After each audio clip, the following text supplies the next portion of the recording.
Welcome to the deep dive. Today we're taking a really close look at the life and the legend of a true titan of American music, Brian Wilson. Yeah, we've just been digging into this pretty comprehensive report that really unpacks his extraordinary journey, from that creative explosion in the 60s through some really profound personal struggles, and then this remarkable comeback. And let's get this out right away because it's important and it's right there in the source material we looked at. As of today, Monday, June 16th, 2025, Brian Wilson is alive. So this deep dive is absolutely a celebration of his living legacy. Exactly. Yeah, that's key. So our mission today really is to cut through all the information out there and pull out the essential insights this report offers, kind of a shortcut, to really understanding the man behind some of the most iconic sounds ever. We're going to explore where his genius came from, the depth of his struggles, and how his pioneering approach didn't just shape music back then, but actually continues to influence artists right now. And this is where it gets really interesting. Let's go right back to the beginning. Okay. So, Brian Douglas Wilson, born 1942, Inglewood, California. And the report does highlight how his childhood, especially with his father, Murray Wilson, it cast a long shadow. It sounds like a pretty difficult environment. Yeah, complex is maybe the word. Yeah. But even in that, he found this incredible solace, really, in this way to express himself through music. And the source points out, even as a kid, his ear for melody and harmony was just uncanny, obvious. Yeah. He wasn't just learning music, he was teaching it. He was like arranging complex vocal parts for his younger brothers, Dennis and Carl, and his cousin Mike Love, when they were all still super young. And that groundwork, in the family living room, it just blossomed so quickly. The Beach Boys formed in '61. El Jardine joins them. And that initial sound, it was just this perfect, vibrant reflection of Southern California culture. Surf, cars, girls. The whole scene. And Brian was the engine, wasn't he? Yeah. Composing these incredibly infectious songs, often with Mike Love writing lyrics, surfing USA, fun, fun, fun, I get around. They just, boom, blew up. Absolutely. His falsetto, which was so unique, combined with those really signature layered harmonies he'd been working on since he was a kid, it wasn't just popular. It defined an era. It established what the whole world came to know as the California sound. It just felt so effortless, so new. Okay, so let's unpack this pivotal moment, mid-60s. Because Brian's artistic vision, it just suddenly takes this huge leap, way beyond those, catchy surf tunes. The report really emphasizes this is when he mostly stops touring. Yeah, and that was a massive decision. He was apparently consumed by what other artists, especially the Beatles, were doing in the studio. He was driven, really driven, to push his own art to that same level. He basically became a studio hermit. And that's when the masterpieces started pouring out. I mean, Pet Sounds in '66 is really not an exaggeration, and the report backs this up. To call it one of the most innovative, most influential records ever. Brian wasn't just the songwriter, he was the architect, the songwriter, arranger, and producer. And what really jumps out from the report is just the sheer inventiveness in the studio. He treated the studio like another instrument. It wasn't just guitars and drums anymore. He was bringing in, like you said, bicycle bells, harpsichords. Even dog barks. Dog barks, exactly. And the theremin, of course. It was all about creating this symphonic, textured pop sound that nobody had really heard before. Yeah, this incredibly rich sonic tapestry. And it matched perfectly with those intricate harmonies and lyrics that suddenly became so personal, so inward-looking, often co-written with Tony Asher songs like God Only Knows, Wouldn't It Be Nice, Caroline? No. They had this raw, emotional vulnerability, such a stark contrast to the earlier stuff. And the effect on other musicians was, immediate. Paul McCartney himself, the source, mentions this, called God Only Knows, one of the greatest songs ever written. So Pet Sounds wasn't just an album, it was this major artistic statement, exploring themes way deeper than surf and cars, losing innocence, spiritual yearning, the real messiness of love. And then right after that, later in '66, came Good Vibrations, released as a single. The report calls it his pocket symphony, which feels pretty accurate. Oh, absolutely. And the story behind making it is just fascinating. It was totally unprecedented, took months of recording, hopping between different studios, using up just insane amounts of tape. Yeah. And costing an absolute fortune for just one song back then. The report details how Brian basically pieced it together from dozens of these little musical fragments, things he called feels. It wasn't written in a typical verse-chorus way. It was assembled almost like a collage of sound. And the result was this structure that was so innovative, those incredible, almost ethereal harmonies, and of course that iconic theremin line.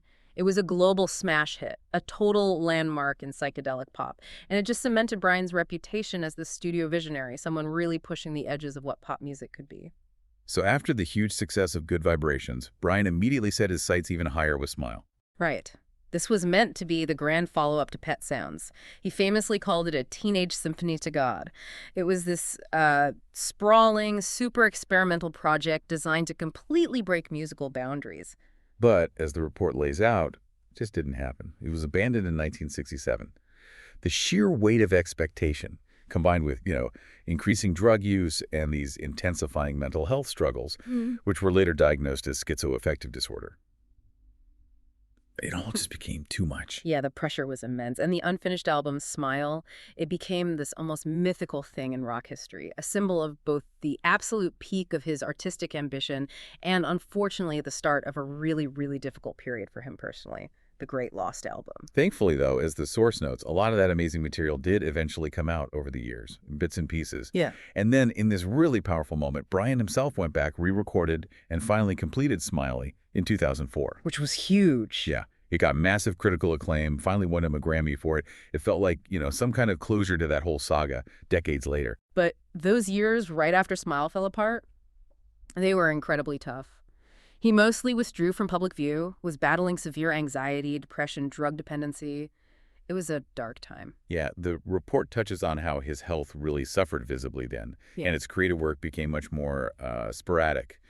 And it mentions the 2014 film Love and Mercy as a sensitive look at these struggles, including that really controversial controlling relationship with his therapist, Eugene Landy. And beyond Brian's own turmoil, the report also gets into the, let's say, complex dynamics within the Beach Boys themselves. It wasn't always smooth sailing. Oh, definitely not. You can't really talk about the Beach Boys without talking about that creative tension, especially between Brian and his cousin, Mike Love. The report kind of positions Love as vital for that early upbeat sound, right? The lyricist, the front man for those big hits. Absolutely. But often clashing with Brian's more experimental avant-garde ideas later on. For sure. Those creative differences, they definitely led to arguments, even legal fights over songwriting credits down the line. But it's also noted in the report that Mike Love has, despite all that, consistently shown respect for Brian's sheer musical genius. And his brothers were just fundamental, weren't they? Each in his own way. Dennis Wilson, the drummer, he was the only actual surfer in the band. He brought that kind of raw, authentic energy. And the report mentions he grew into a really talented songwriter, too, writing soulful stuff like Forever. Yeah, Dennis's life had its own struggles, tragically ending when he drowned in 1983. And then you had Carl Wilson, the youngest brother. He really became this steadying force, especially as Brian pulled back. Carl took lead vocals on some of their most beautiful songs, like God Only Knows, when Brian started to withdraw. He also stepped up with production duties. The report really underlines how crucial Carl was in just keeping the band going, touring, and recording through some very difficult times, right up until he passed away in 1998. Absolutely vital. And Al Jardine, the rhythm guitarist, he was another constant, provided those steady vocals, sang lead on big hits like Help Me Rhonda, always there. And the source even mentions the John Stamos connection, occasionally performing with the band, popping up in videos. Right. And then there's, well, a darker footnote that the report includes, this sort of tangential connection to Charles Manson. Yeah, that's unsettling. In the late 60s, Dennis Wilson had this brief, incredibly ill-fated friendship with Manson. The report confirms Dennis introduced him to Brian and others in the music scene. Manson apparently even recorded some stuff at Brian's home studio. And it got particularly weird and disturbing later when a Manson song, Cease to Exist, was actually reworked and recorded by the Beach Boys as Never Learn Not to Love. That whole association, especially after the horrific Manson family murders, it just cast this really dark shadow over the band's history. It's such a stark contrast to that sunny image, isn't it? But okay, let's pivot. Because the report also highlights a truly transformative period.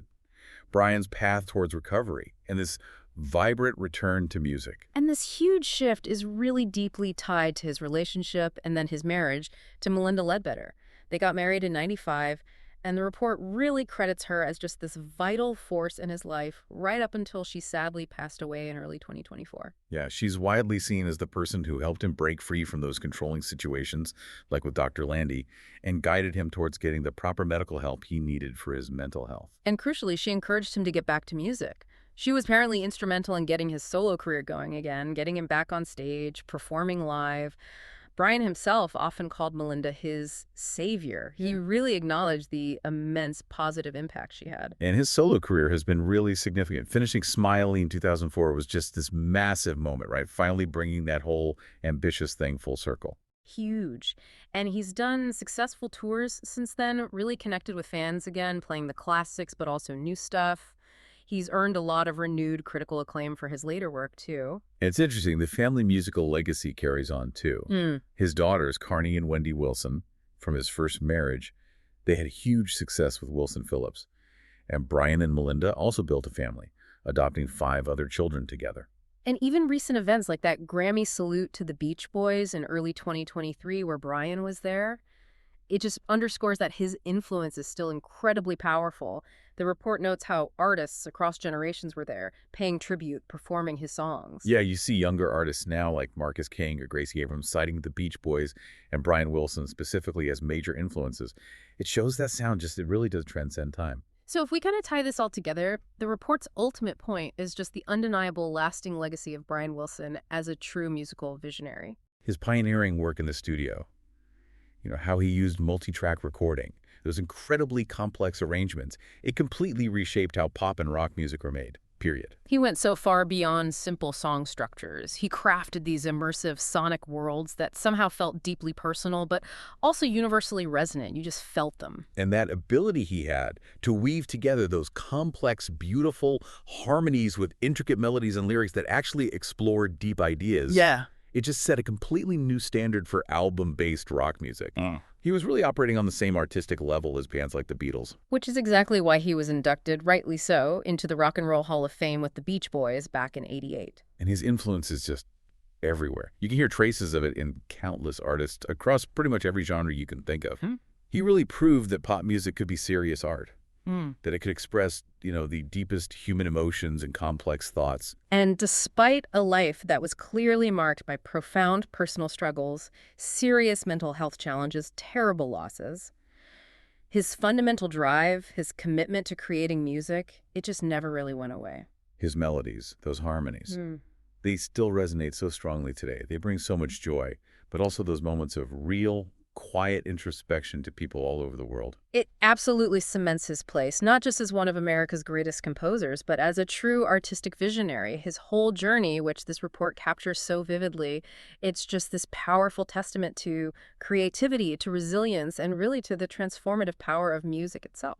So what does this all mean for you listening? We've taken this deep dive into the many, many layers of Brian Wilson's story. From those sunny, almost carefree sounds he created early on, to the symphonic, ambitious masterpieces, right through the depths of his personal struggles, and finally, his remarkable return. Yeah, from teaching harmonies to his brothers in a suburban living room to meticulously building these pocket symphonies piece by piece in the studio, his path was just, unlike anyone else's. And what's so fascinating when you step back and look at the whole picture, which this report helps you do, is that incredible contrast between the often idyllic world you hear in those early Beach Boys songs and the really complex, sometimes incredibly dark realities Brian was facing personally and within the band's history too. Yeah, definitely. And if we connect this to the bigger picture, it sort of raises an interesting question for you to maybe think about next time you listen to his music. How does knowing about the struggles, the effort, the pain that went into making the art, how does that change how you actually hear it? Does knowing about the painstaking assembly of good vibrations, all those little feels, or the torment that ultimately derailed Smile for decades, does that actually deepen your appreciation for the beauty and the complexity that eventually came out of it all? His incredible journey, laid out so clearly here, it really serves as this powerful reminder, doesn't it? That even when facing just immense challenges, creativity and sheer resilience can forge this enduring legacy. One that truly echoes through time, keeping those good vibrations alive.